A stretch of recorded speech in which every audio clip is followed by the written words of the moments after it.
Sí, mis amados, vamos a prepararnos para recibir la enseñanza, la palabra, y yo le he puesto como título a la enseñanza de hoy de la siguiente manera para los que toman nota. Si usted toma nota, apunte el título.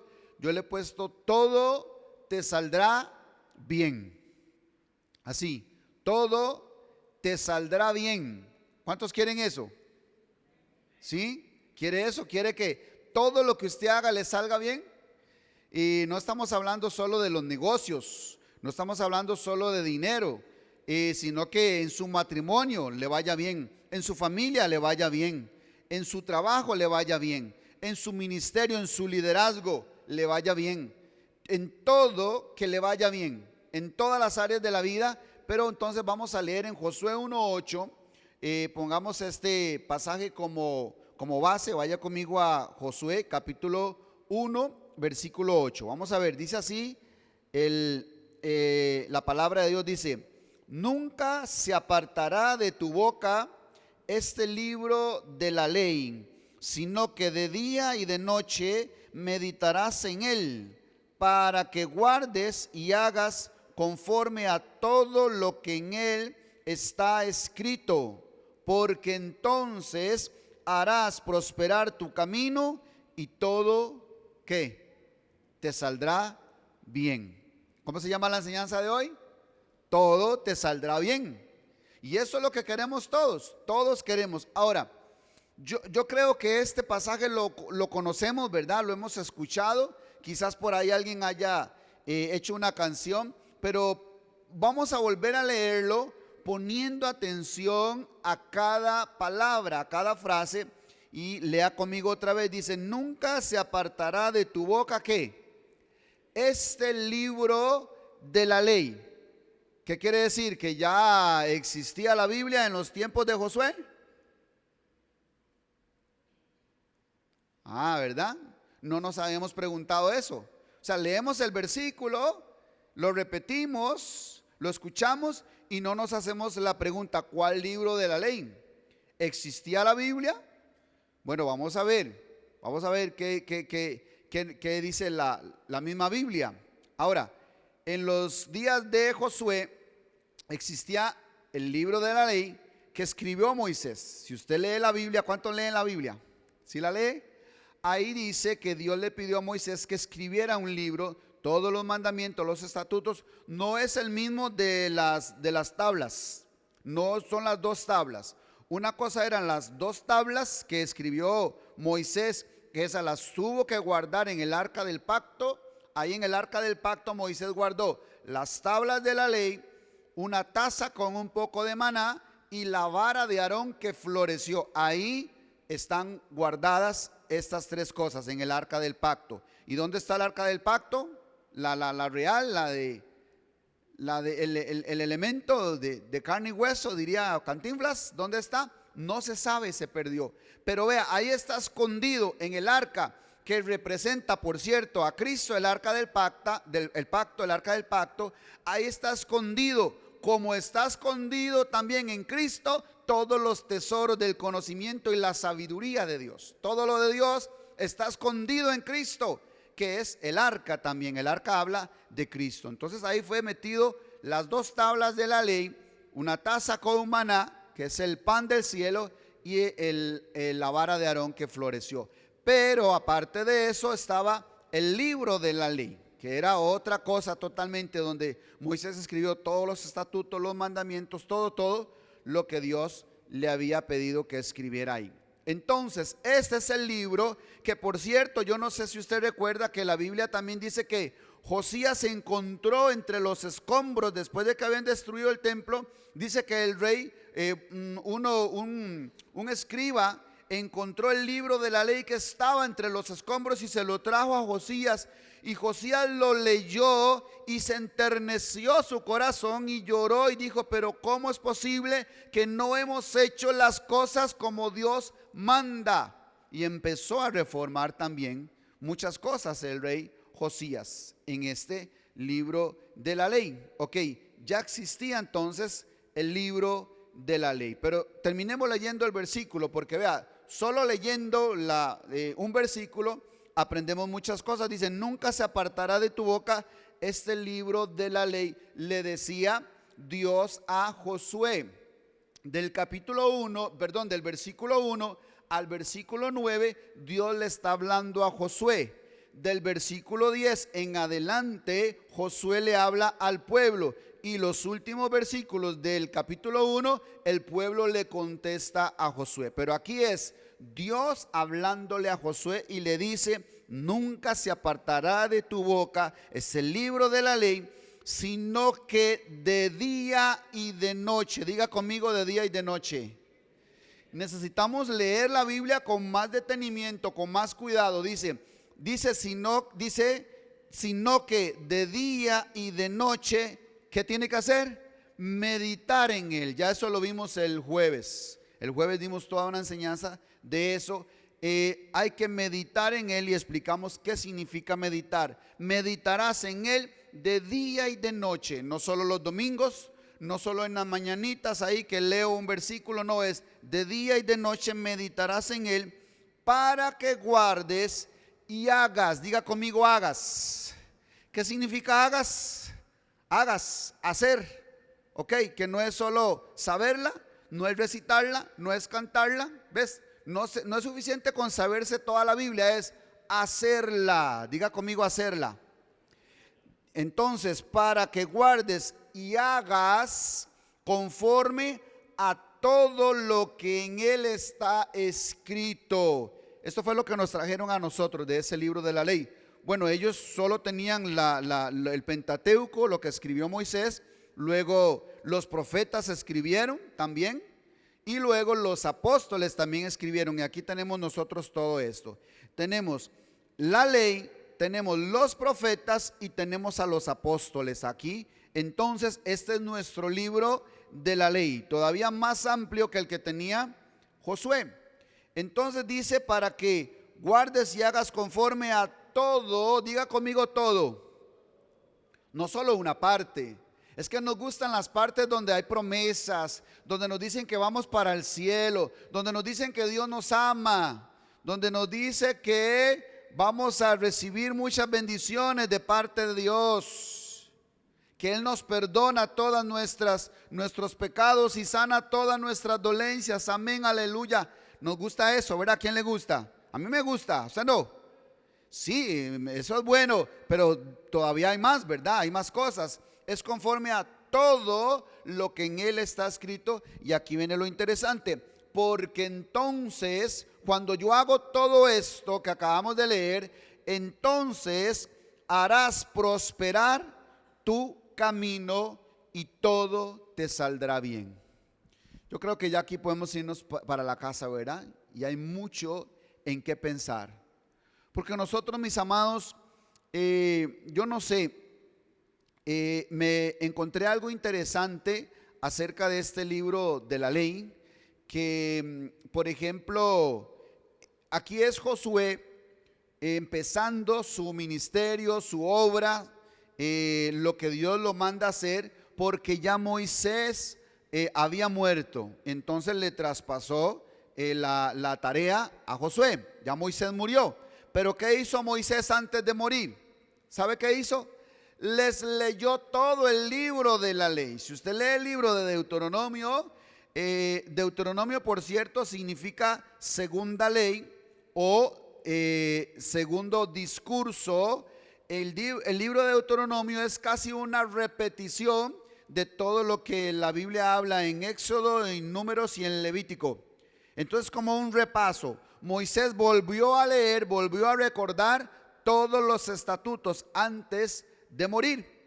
Ok, Moisés se va, o sea, el que representa la ley, pero antes les lee todos los mandamientos, toda la ley.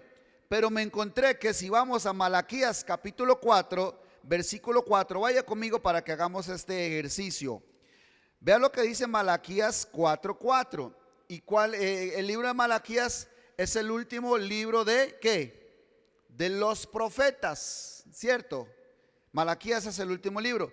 Ya ahí al final, antes de empezar el Nuevo Testamento, dice Malaquías 4:4. Acordaos de la ley de Moisés, mi siervo, al cual encargué en Horeb ordenanzas y leyes para todo Israel. Ahí entra usted. Acuérdense, dice, de la ley de Moisés, mi siervo, al cual encargué en Horeb ordenanzas y leyes para todo Israel. Entonces, Dios trae una palabra, un mensaje a través de los profetas y termina diciendo el último profeta: acuérdense de la ley de Moisés. ¿Para qué? ¿Para memorizarla nada más o para qué? Para hacerla, ponerla por obra. Terminó Moisés, recuerda la ley. Escribe el último profeta, recuerda acerca de la ley. Y vaya conmigo a Apocalipsis capítulo 22, que es el último capítulo del Nuevo Testamento, o sea, de los apóstoles, y el último capítulo de la Biblia.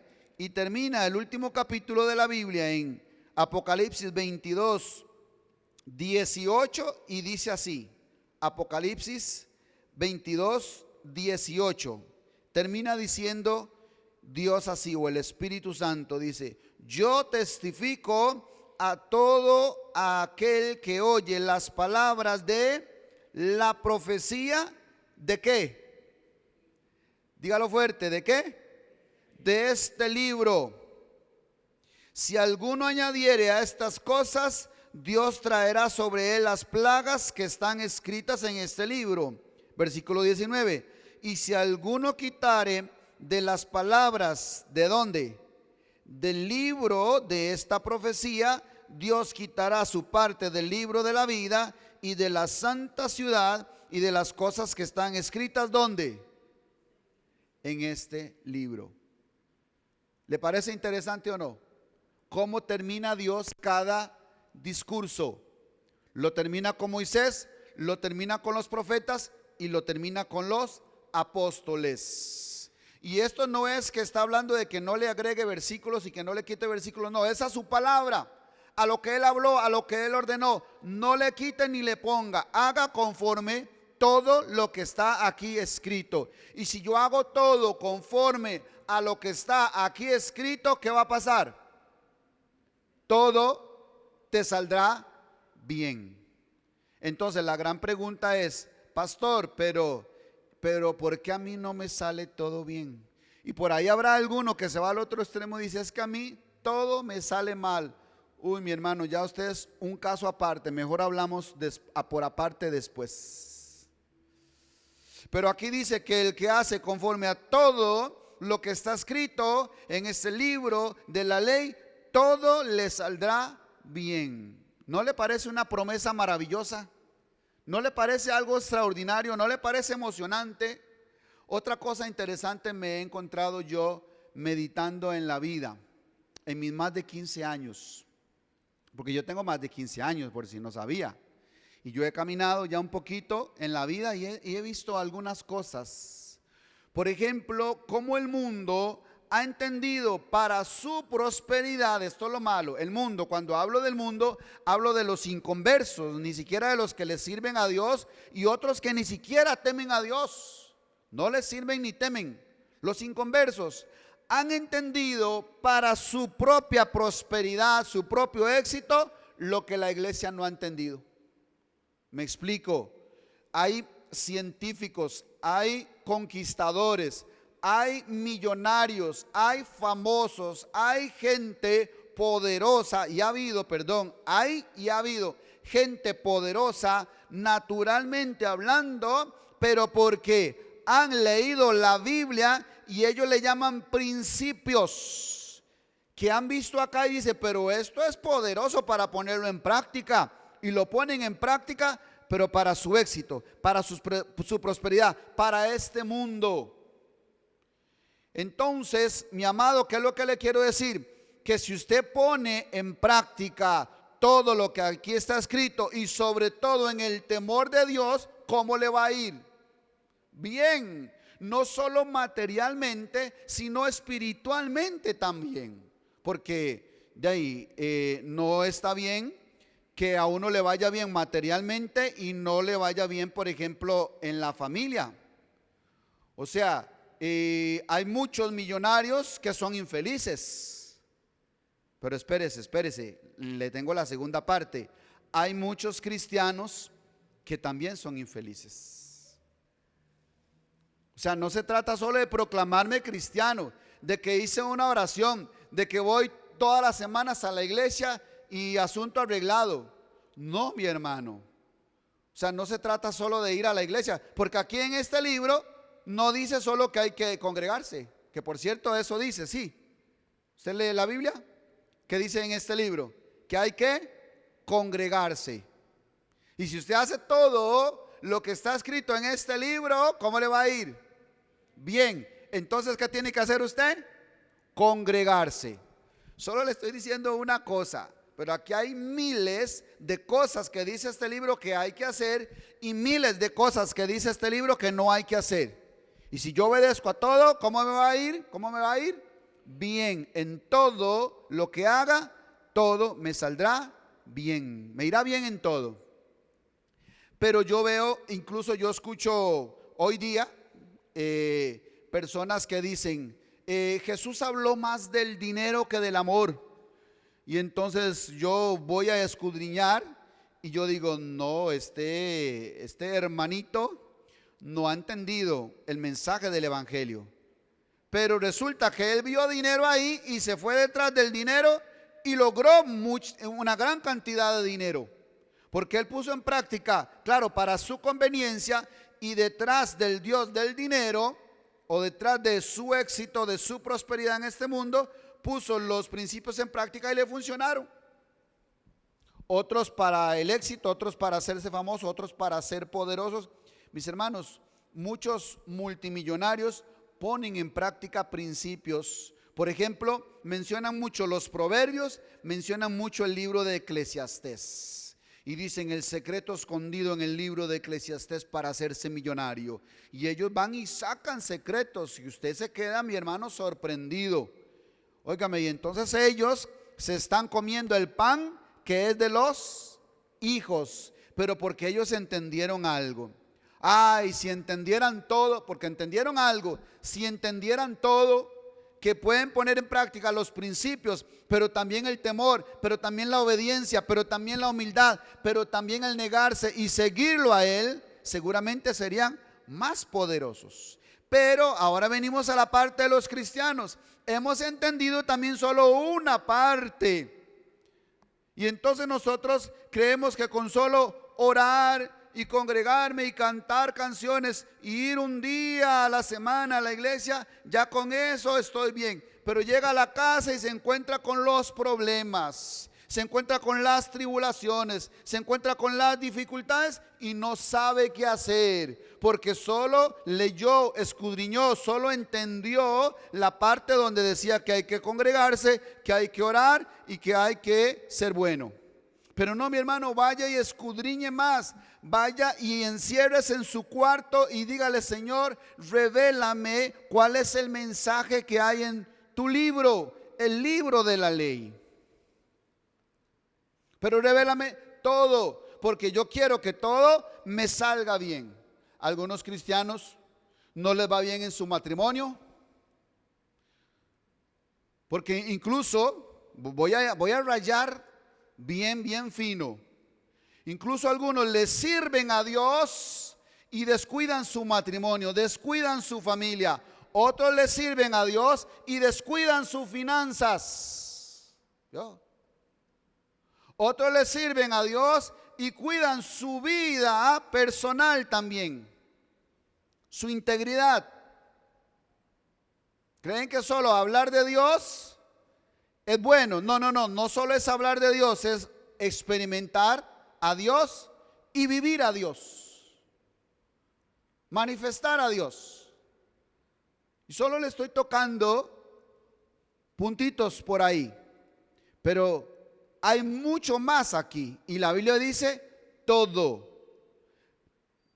Guarda de hacer todo lo que aquí está escrito. Entonces, yo me pongo celoso de estos hombres que ponen principios en práctica, pero para lograr el éxito en el mundo.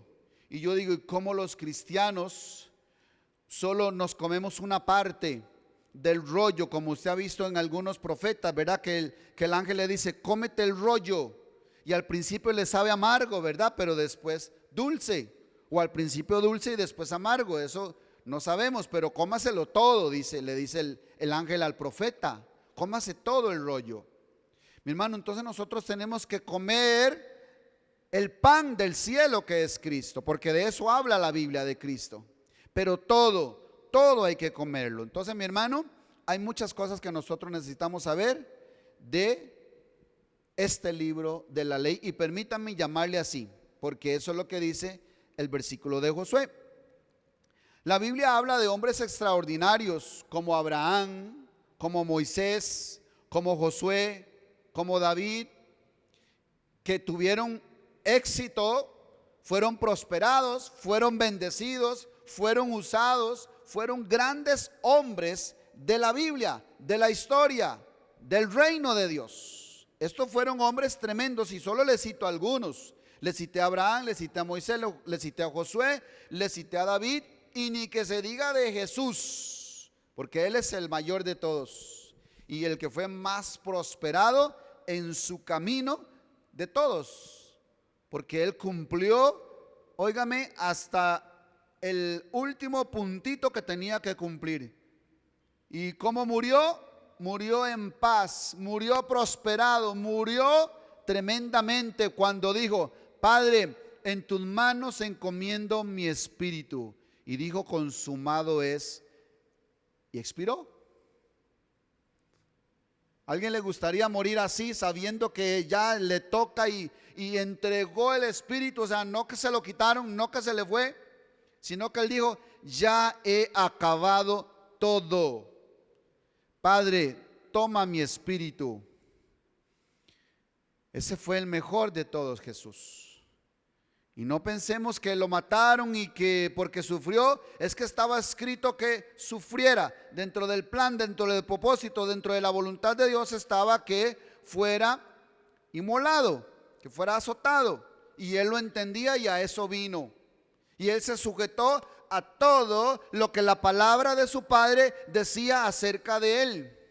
Fue castigado, varón de dolores. La ira de Dios fue sobre Él. Él entendió y Él recibió la palabra que el Padre había dado para Él. Y por eso fue prosperado. No escogió, me gusta este salmo que habla de mí, pero ese no me gusta porque dice muchas cosas feas acerca de mí. No. Él comió toda la palabra de su Padre. Entonces la Biblia habla de hombres tremendos, pero ignoramos que esas historias hablan de mí. Ciertamente hablan de Cristo, pero también hablan de mí, porque ahora nosotros somos el cuerpo de Cristo. Todo lo que la Biblia habla, Pablo dice, todo lo que se escribió antes, se escribió ¿para qué? Para nuestro ejemplo. Nosotros tenemos que aprender de eso, de la vida de Abraham, de la vida de Moisés, de la vida de Josué, de la vida de David, de la vida de Jesús, de la vida de los apóstoles. Ahí hay grandes secretos. Le dije que los tesoros de la sabiduría y el conocimiento de Dios están escondidos en Cristo, y esta palabra habla de Cristo. Ahí hay secretos que nos van a prosperar y nos van a hacer tener éxito en esta vida y en la vida eterna. Nos van a hacer tener éxito en todas las cosas, no solo en lo espiritual, también en lo material. No solo en lo material, también en lo espiritual. No tenemos que escoger solo una cosa, tenemos que escoger todo. Estas escrituras, estos ejemplos, estos hombres, estas historias hablan de mí. ¿Por qué? Porque yo podría experimentar lo mismo. Yo podría caminar por ese camino, aceptar ese camino y experimentar lo mismo. Lo mismo que Dios le dijo a Abraham: deja tu tierra y tu parentela y vete a la tierra que yo te diré. Dios se lo está diciendo a usted. Moisés dice que menospreció las riquezas de Egipto, los deleites del pecado de Egipto, para seguir a Cristo, y Dios le dice lo mismo a usted. Moisés dice que menospreció las riquezas de Egipto, los deleites del pecado de Egipto, para seguir a Cristo, y Dios le dice lo mismo a usted. Moisés dice que menospreció las riquezas de Egipto, los deleites del pecado de Egipto, para seguir a Cristo, y Dios le dice lo mismo a usted. Dios le dijo a Josué: esfuérzate y sé valiente y no se aparte de tu boca este libro de la ley y todo te saldrá bien. Lo mismo te dice a ti. Todo lo que le dijeron a estos hombres, Dios nos lo dice a usted y a mí, porque dice que la palabra era para todo Israel. Entonces se lo dice también a usted. Yo podría experimentar lo mismo que experimentó Ruth cuando dejó también, se negó a su nación y aceptó una nueva nación, un nuevo Dios, y ese Dios lo salvó. Cuando Rahab por la fe dice que escondió a los espías, por la fe pidió ser salva cuando viniera el juicio. Cuando Noé, Dios le habló y le dijo: construye el arca en donde se va a salvar usted y su familia, y obedeció y Dios lo salvó a Noé. También Dios puede salvarlo a usted y a toda su familia si obedece igual como obedeció Noé. Y así le puedo seguir contando una y otra historia de que usted puede experimentar lo mismo que experimentaron estos hombres. Pero hoy nos enfocaremos en uno de estos hombres, y en el que nos vamos a enfocar es en David. Vaya conmigo al Salmo 37, 25. Vamos a hablar un poquito de David. Vaya conmigo a Salmo 37, 25. Yo sé que usted ha escuchado este versículo. Ponga mucha atención, mi hermano. Esta enseñanza requiere que usted vaya siguiendo el paso. Vea lo que dice Salmo 37, 25. Dice: joven fui. Diga conmigo: joven fui. Los jóvenes digan: joven soy. Y el resto me espera, ¿verdad? Pero los que ya pasamos de T5, ¿verdad? Ya joven fui. Joven fui. Dice el rey David. Este es David. Vea lo que dice David: joven fui y envejecido. Porque esta promesa es para ustedes, jóvenes. Yo quiero que los jóvenes también me sigan. Dice: joven fui y envejecido, y no he visto justo desamparado, ni su descendencia que mendigue pan. ¿Qué le parece? ¿Le gusta ese versículo? Se lo regalo.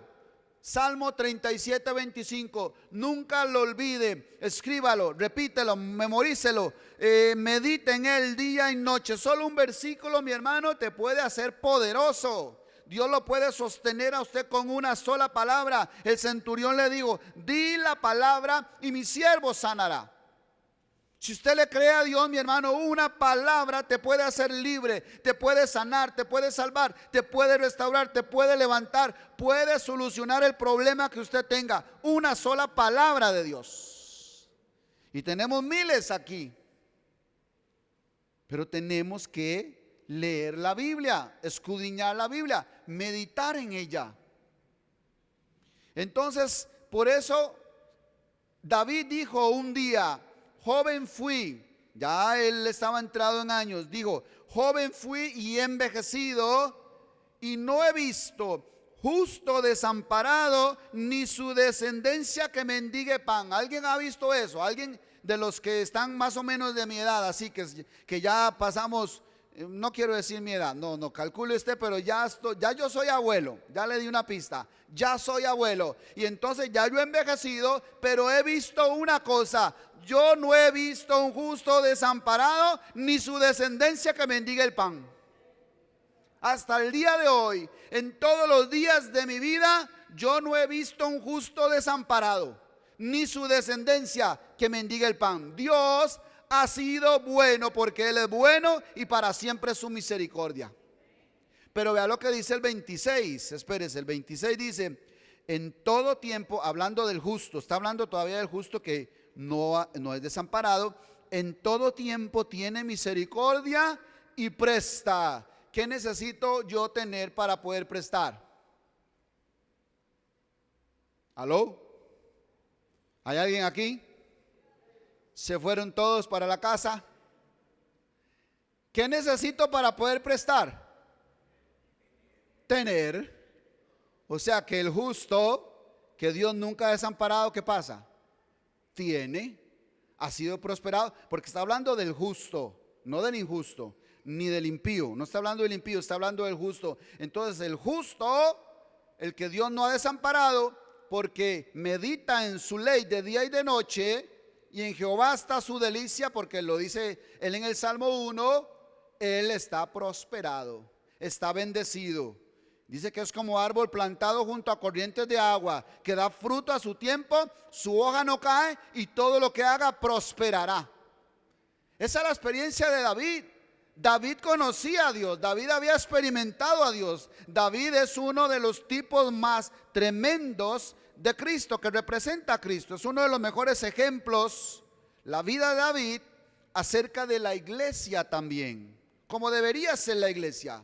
Una iglesia que confía en Dios, una iglesia que adora a Dios, una iglesia que ama a Dios. Pero David también amaba su ley, se deleitaba en su ley, obedecía a su ley. Tal es así que en el Salmo 119 compuso una oda a la ley de Dios.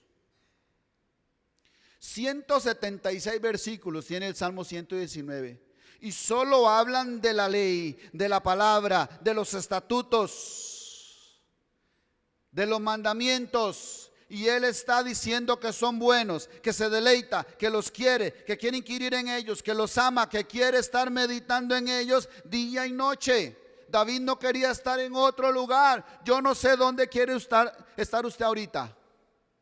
Usted dice, no, pastor, aquí, claro, sí, pero ¿dónde quiere estar mañana? ¿Será que mañana querrá venir otra vez? ¿Será que querrá venir los jueves que nos reunimos también? ¿Será que querrá venir los martes que vamos a empezar las escuelas? ¿Será que querrá ir a la célula el día que hacen su célula? Entonces usted, yo lo veo como un David. Pero si no es así, mi hermano, ni te veo. Si te vi, ni me acuerdo. Pero David quería estar todos los días en la casa de Dios para inquirir en sus mandamientos, dice. Él amaba la ley de Dios, él obedecía, él quería meditar en ellos. David fue un hombre tremendo. Solo una vez falló David en cuanto al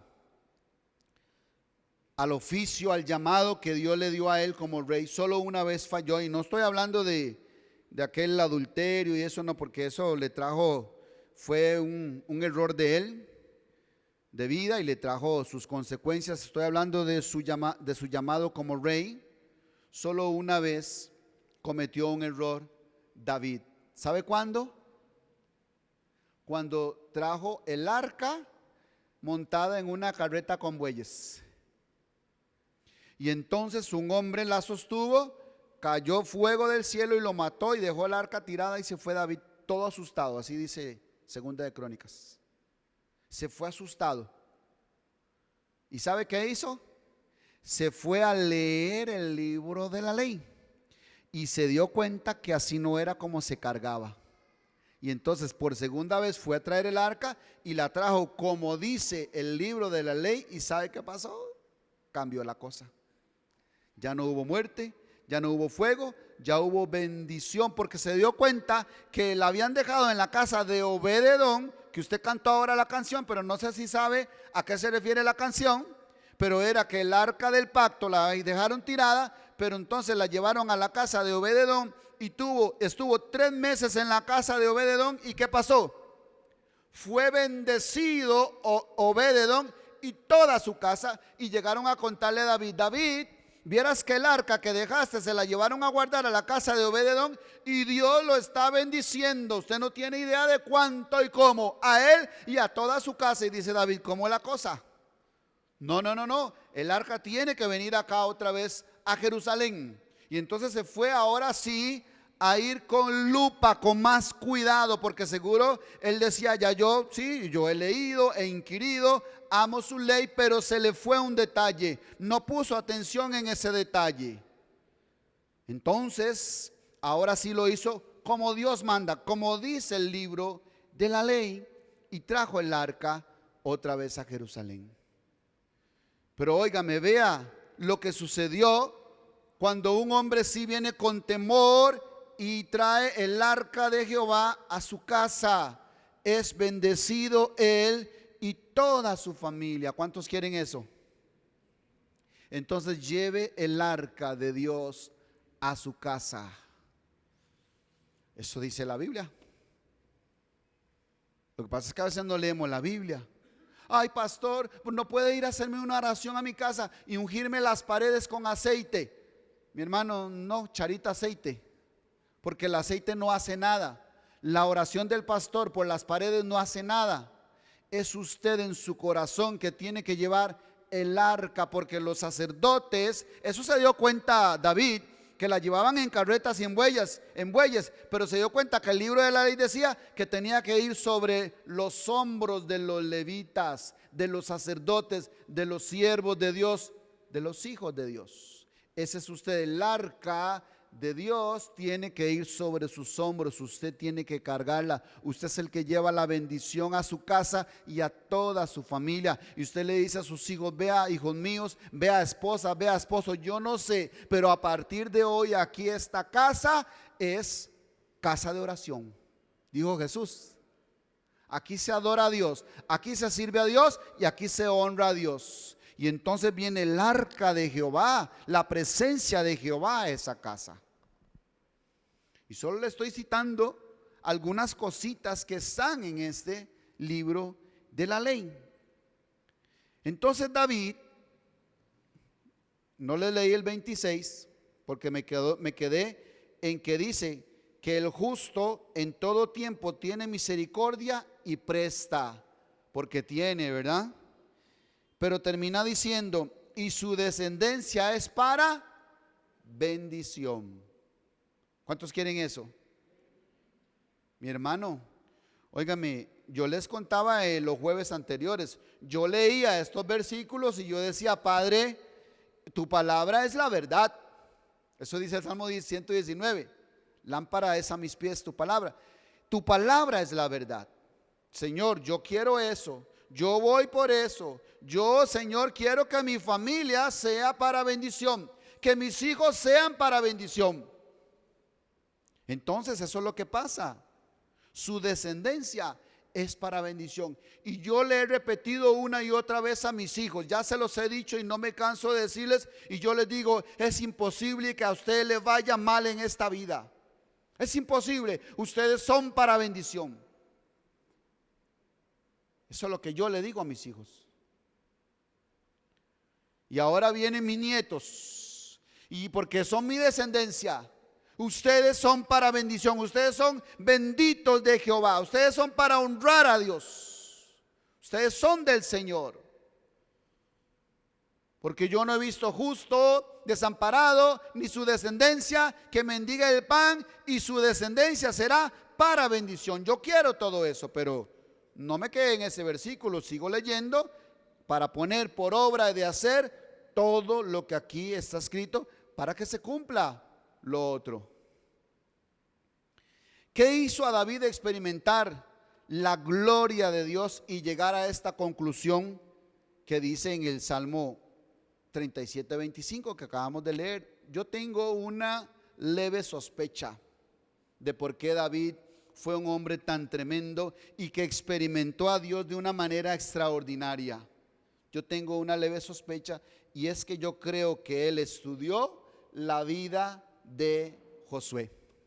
Yo creo que él estudió la vida de Josué, porque recuerdan que les dije en días anteriores que uno de los mandamientos y una de las cosas que hacen los judíos es repetirles estas leyes a sus hijos, contarles las historias, contarles todo cómo Dios hizo con ellos. Y entonces yo les conté que seguramente el papá de David, que era Isaí, le contaba de cómo era que Dios los había salvado, de dónde habían venido, quiénes eran ellos. Pero el papá de Isaí se lo contó a él, y el papá del papá de Isaí, o probablemente la mamá, que era Ruth, porque Ruth es la bisabuela de David, entonces seguro le contaba: vieras, vea, te voy a contar una historia.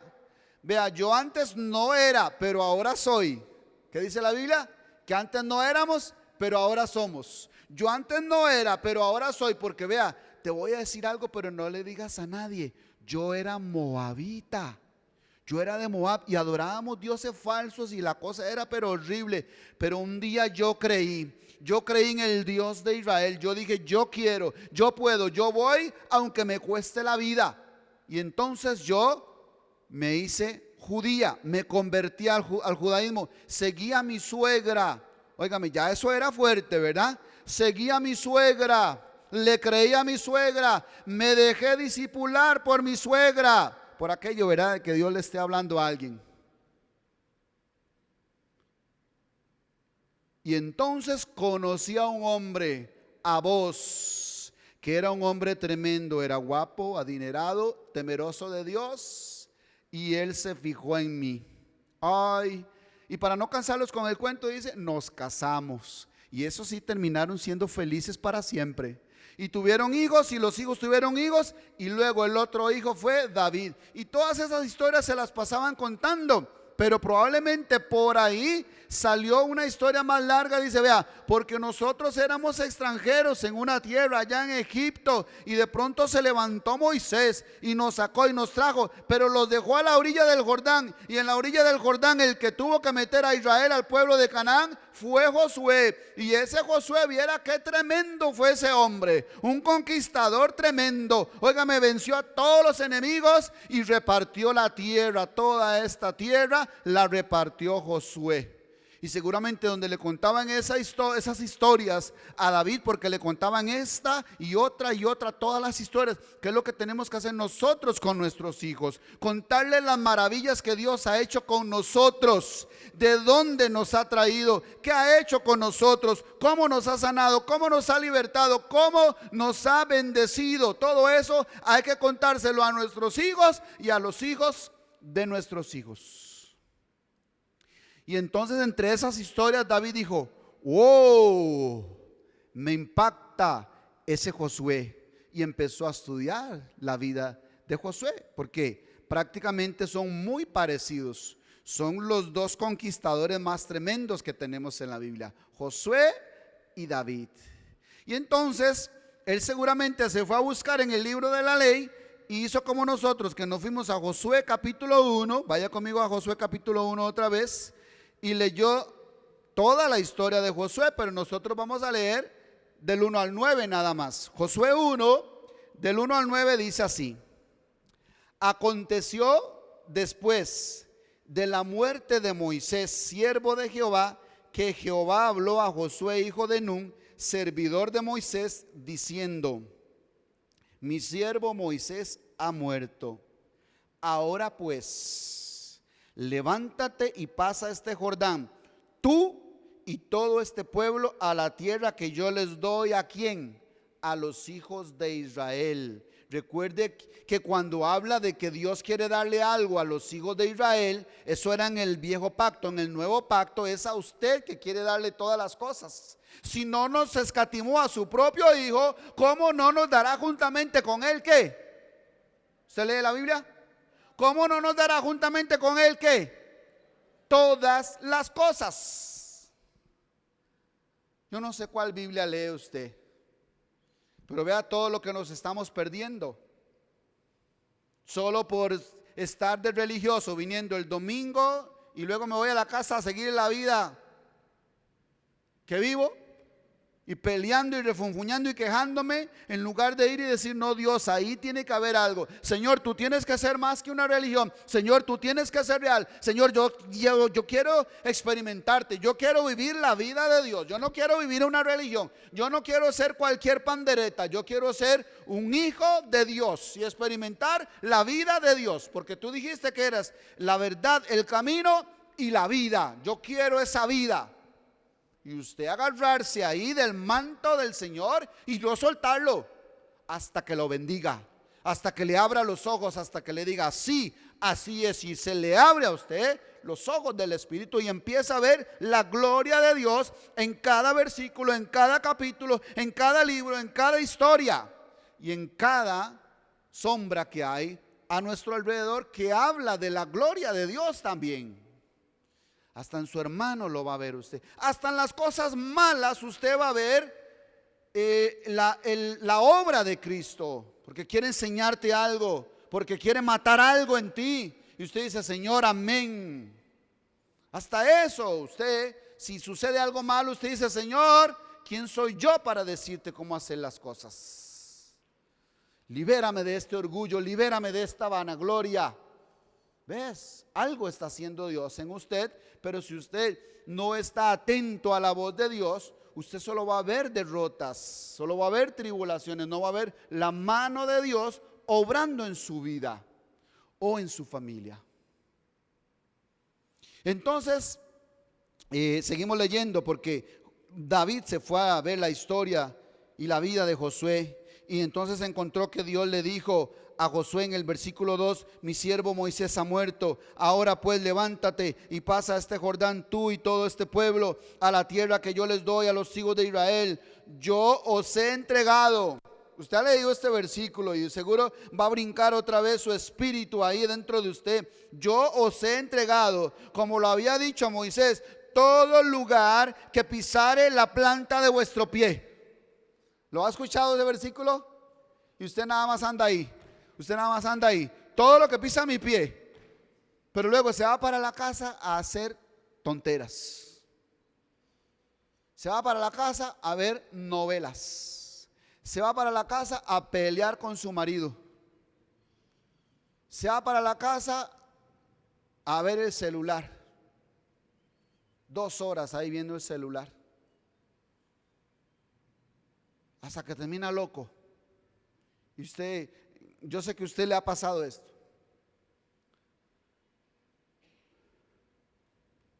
Y usted termina después de 1 hora y usted dice, ¿qué hice en esta hora? ¿Cómo es posible que pasó 1 hora? ¿Y qué hice? Solo pasar el dedo. ¿Cómo es una manera tan terrible de desperdiciar el tiempo? Y si somos de los que ya hemos envejecido, mi hermano, no debemos caer en ese error, porque deberíamos de ser los que más valoramos el tiempo. Todavía un joven que está aprendiendo y no sabe nada, y uno pues corríjalo, pero un viejo debería decirse, usted mismo debería decirse, mí mismo, estás perdiendo el tiempo de una manera horrible. Ponte a leer la Biblia, vaya mejor a orar, vaya a buscar el secreto de Jehová, vaya a hacerle preguntas a Dios. El Espíritu te anhela celosamente y estás ahí, pase que pase el celular, o viendo una película, o viendo una serie, o viendo, no sé, o hablando tonteras con la vecina o el vecino, o hablando de política, o yo no sé, pero perdiendo el tiempo. Pero luego ya después, el domingo, ahora sí vengo pisando para poseer la tierra prometida. Cuidado, y no es el diablo que lo está pisando a uno, engañándolo, lo tiene así engañado, mi hermano. Entonces dice, yo les he entregado todo lugar que pusiere la planta de vuestro pie. Si Dios lo hizo con ellos y ellos lo experimentaron, ¿quién dice que usted no lo puede experimentar? Sí lo puede experimentar, pero si hace lo que ellos hicieron. Sigo leyendo para que no se me quede así tan asustado. Versículo 4: desde el desierto y el Líbano hasta el gran río Éufrates, toda la tierra de los heteos, hasta el gran mar donde se pone el sol, será vuestro territorio. O sea, todo. Nadie te podrá hacer frente. Ay, mi hermano, usted pierde todas. Usted falla todas. Usted fracasa en todas. No está viviendo lo que aquí dice, no está experimentando lo que aquí dice, porque aquí dice, nadie te podrá hacer frente en todos los días de tu vida. Como estuve con Moisés, estaré contigo, no te dejaré ni te desampararé. Ay, Señor, ¿por qué me abandonaste? Señor, no, espérese un momento. Dios no abandona a nadie, uno es el que abandona a Dios. Usted fue el que lo abandonó.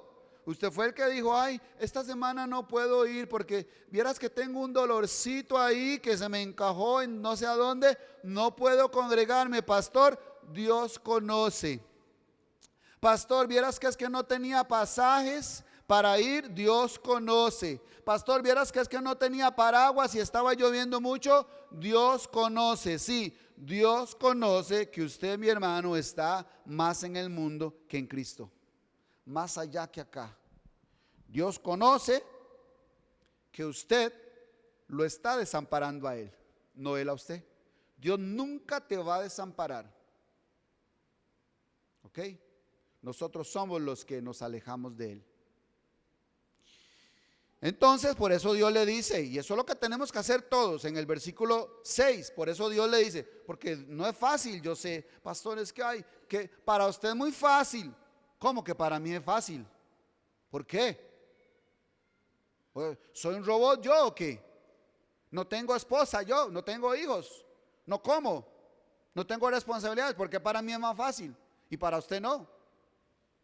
No se equivoque, para todos es difícil. Por eso Dios nos dice en el 6, esfuérzate y sé valiente, porque tú repartirás a este pueblo por heredad la tierra de la cual juré a sus padres que la daría a ellos. Solamente esfuérzate y sé muy valiente. Por segunda vez le dice, porque no es fácil, está bien, esfuérzate y sé muy valiente para cuidar de hacer conforme a toda la ley que mi siervo Moisés te mandó. No te apartes de ella, ni a diestra ni a siniestra, ni un poquito se aparte, ni para allá ni para acá, en el centro, la mirada puesta en el galardón, con la mirada puesta en el invisible, con la meta puesta delante. No te apartes ni a diestra ni a siniestra, para que seas prosperado en todas las cosas que emprendas. Y también nunca se apartará de tu boca este libro de la ley, sino que de día y de noche meditarás en él,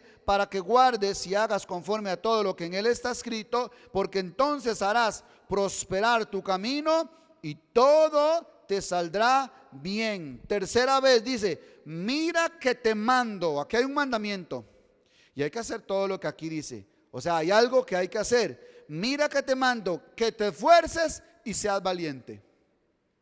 A partir de hoy ya usted no va a llegar y decirle al líder, al pastor, al apóstol, al maestro, usted no va a llegar y decirle, ay, pastor, es que vieras qué difícil. No, yo creo que no, espérese. El Señor dice que te manda que te esfuerces y seas valiente. Vamos, levántese, sacúdase. Pastor, es que vieras que me siento así como apachurrado, como apagado. Enciéndase, papito. Venga para arriba, muévase, esfuércese y sea valiente. Ese es el mandato del Señor.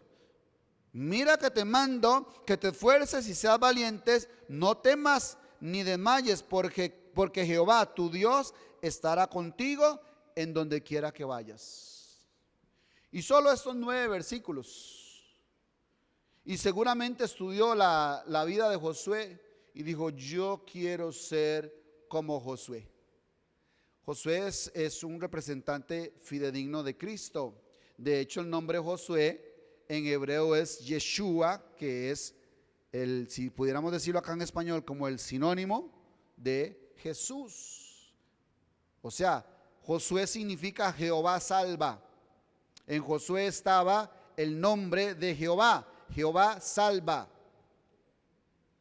Y entonces él estudió todo eso y digo, o sea, si tenía seguro alguien que admiraba a David, era Josué. Y óigame, copió bastante su obediencia, porque dice que era servidor de Moisés. ¿Vio? Es el principio de autoridad. Obedecía. Su valentía, porque peleó contra Amalek. Su humildad, porque nunca abrió la boca cuando Aarón y María sí hablaron de Moisés, murmuraron, pero él nunca vio. Su piedad, porque dice que Moisés estaba en el templo y se iba al campamento, pero el joven Josué nunca se apartaba del lugar de oración. Nunca se apartaba del tabernáculo, así dice. Entonces, la búsqueda de Dios, quería estar todos los días ahí. Entonces, David seguramente dice, este Josué es tremendo. Y después vio los resultados que le dio, dice, oh, con razón Dios estaba con Josué. Y yo quiero que Dios esté conmigo como estuvo con Josué. Y entonces David fue obediente a su rey, a Saúl. Quería estar todos los días en la casa de Dios. era un peleador y cuando llegó un gigante dice, no, ¿cómo es la cosa? Yo voy a destruir a ese gigante. Ese ha venido a insultar a Dios. No, señor. Y se lo apió de una pedrada.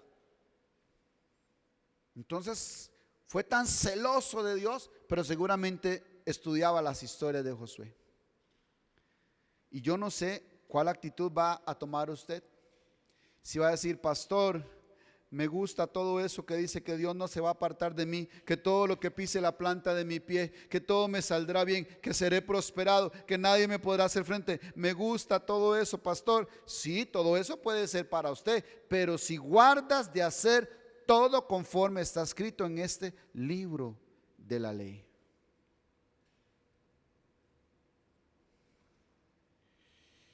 Y aquí es entonces donde volvemos a Josué 1:8, que lo acabamos de leer. Porque tal vez nosotros nos escandalizamos cuando leemos acerca de la ley, acerca del libro de la ley, y aquí es donde tal vez los reformadores pegan un brinco y dicen, ese hermano está perdido porque está en el viejo pacto y no está en el nuevo pacto. Mi hermano, no sé, aquí yo sé que puedo quebrar un montón de teología, sobre todo si me refiero, si vamos y vemos de cuál es ese justo que habla la Biblia, que la Biblia cuando habla del justo se refiere a Cristo, cuando habla de la ley se refiere a Cristo. En el antiguo pacto esa ley estaba externa, estaba escrita afuera, pero ahora en el nuevo pacto esa ley está dentro, que es Cristo. La Biblia dice que Él es el verbo, que antes estaba con Dios en el principio. Él es la palabra, Él es la ley y está ahora en mí Cristo. ¿Cuántos tienen a Cristo en su corazón? Entonces esa ley tiene que estar en ti, pero tiene que crecer, tiene que formarte, tiene que florecer, tiene que envolver toda tu vida y salir. Y entonces ahí es donde se empieza a hacer realidad el cumplir la ley. Porque no es usted el que va a cumplir la ley. Es que la ley está en usted y esa ley se manifiesta en amor. Bueno, vamos a ver ahorita algunas cosas. Pero antes la ley estaba afuera y ahora la ley está en usted. Y por eso usted vive conforme o usted manifiesta esa ley en su corazón. El Nuevo Testamento o el Nuevo Pacto le llama la ley del Espíritu de vida en Cristo. Pero no nos confundamos cuando escuchemos esos términos acerca de la ley o del libro de la ley, porque estamos hablando de Cristo que ahora está en mí, que llegó a su corazón, pero Él tiene que poseerte, Él tiene que crecer, Él tiene, mi hermano, que transformar todo tu ser hasta que explote la ley de Dios a través de todos sus órganos, todos sus miembros. Esa ley que está creciendo y viviendo en mí, haciendo todo lo que le agrada al Padre y huyendo de lo que el Padre aborrece. Porque cuando ya esa ley está siendo escrita en mi corazón, porque antes estaba escrita en tablas, pero ¿qué dice el nuevo pacto? Este es el nuevo pacto que haré con la casa de Israel. Escribiré mis leyes en sus mentes y en sus corazones. Entonces esa ley que está creciendo y siendo escrita y manifestándose en usted, entonces va a hacer lo que le agrada al Padre y va a hacerlo huir de lo que aborrece el Padre. Entonces ahí es donde usted va precisamente a hacer todo conforme a este libro de la ley. Porque Cristo ya ahora está operando, obrando, manifestándose en usted. Ya ahora es el que lo gobierna, ya ahora es el que lo posee, ya ahora es el que decide, ya no decide usted. Por eso Pablo decía, ya no vivo yo, mas vive Cristo en mí. O sea, ya yo no voy donde yo quiero ir, yo voy donde el Espíritu me lleva. Ya yo no hago lo que yo quiero, yo hago lo que el Espíritu quiere que yo haga. Ya él vivía para Cristo, ya le había entregado su vida a Cristo. El problema de muchos cristianos, y por eso es que no todo nos sale bien, es que todavía nosotros dominamos, gobernamos, manejamos nuestra vida. Todavía usted decide. Usted no deja que la voluntad de Dios sea el que lo lleve. el que lo haga hacer. Porque usted de hecho conoce la voluntad de Dios, que es agradable y perfecta. Usted la conoce.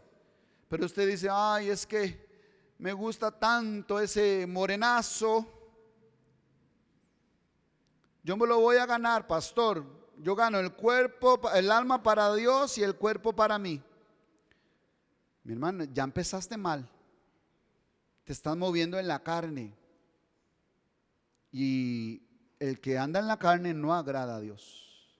Entonces yo me empiezo a mover, a actuar, a manifestar conforme a lo que le agrada a Dios. Por ejemplo, amando, que son las cosas que hablan aquí. Amando lo que Dios ama, las almas. Y entonces cuando yo veo a un perdido, lo veo, cuando yo veo a una persona sin Cristo, lo veo como una oveja perdida que no tiene pastor. Yo lo veo perdido y digo, Señor, sálvalo, ayúdalo. Y entonces empiezo a orar por esa persona, le predico a Cristo, lo traigo y conoce a Cristo, ese mismo Cristo que está creciendo en mí, que me está gobernando a mí. Entonces yo empiezo a moverme en ese amor, perdonando también, lo hablamos el jueves. Dejar de estar guardando rencores, iras, resentimientos, amarguras, todo eso estorba la obra de Dios y por eso nada le sale bien. Sirviendo, nosotros tenemos que estar más para servir que para ser servidos. ¿Sirves al cuerpo de Cristo? ¿Estás para servir o quieres que te sirvan? ¿Quieres estar en el pedestal de arriba o quieres estar lavándole los pies a su hermano? Como le dijo Jesús a los apóstoles, el que quiera ser grande, sirva a sus hermanos. Yo vine y les doy ejemplo. Y se arrolló las mangas y empezó a lavarle los pies a sus discípulos. Dios, hecho carne, le lavó los pies a unos hombres que ni sabemos cómo eran. Y ni sabemos cómo eran los pies. Por eso Pedro nos da una pista y dice, Señor, ¿cómo no? Dios guarde, y quitaba los pies. No, Señor, ¿cómo es posible que mi Señor me vaya a lavar los pies? Entonces Jesús tuvo que corregirlo. Bueno, está bien, Señor, entonces lávame todo. Pero Cristo lavándole los pies, porque dice, yo he venido a servir, no para ser servido. Ese es el mismo espíritu con el que usted se mueve, porque la Biblia dice que tenemos que estar para servir, obedeciendo, como dice la Biblia que hay que obedecer a las autoridades, a los pastores, a Dios. Ay, pastores, que hay un límite. Oh, seguro que aquí la Biblia dice que hay un límite. Aquí no me habla de un límite. Obedeciendo como Cristo obedeció, porque ahora es el mismo Cristo que está en mí, entonces va a ser lo mismo a través de mí. Viviendo en la verdad. Primero, que es su verdad, pero ¿practica usted la verdad? ¿O usted es un tramposo, un mentiroso, un manipulador? Si usted es cualquiera de esas últimas, mi hermano, estás muy lejos del reino y de que todo te saldrá bien. Estamos más bien entonces haciendo lo que le agrada al Padre y no haciendo lo que aborrece el Padre, entre tantas muchas otras cosas, porque la lista es interminable. Y no hacemos lo que aborrece Dios, por ejemplo, huyendo de la mentira. Hay más de uno que cuando a veces le conviene más decir la verdad y es tan mentiroso que dice una mentira. Y hay algunos, yo no sé si usted ha escuchado esta frase, que no se les cree ni al Padre Nuestro, ¿verdad? Yo conozco personas así que yo digo, no, yo no le creo nada. No le creo ni al Padre Nuestro. Porque por todo miente, para todo miente. ¿Habrá cristianos mentirosos en las iglesias? Mi hermano, entonces, ¿cómo quiere que todo le salga bien? El odio, huyendo del odio. No soporto a esa hermana, uy, es que cuando la veo, yo por eso vengo los sábados, porque ella viene los domingos. Mi hermano, y así se quieren ir al cielo las dos. ¿Y cómo van a hacer allá? No hemos entendido algo, ¿verdad? El orgullo, más de un orgulloso en una iglesia dice, no, yo aquí, Dios guarde hacer eso. ¿Cómo? No, yo ir ahí, no, yo hacer, no, Dios guarde. O, ¿qué haría esta iglesia sin mí? Ojalá todos los líderes fueran como yo. Dios guarde todos los líderes fueran. Qué dicha, mi hermano, que no todos los líderes son como usted. Estaríamos feos. Todos orgullosos. Yo, cuidado. De la abundancia del corazón habla la boca. Huyendo de la fornicación.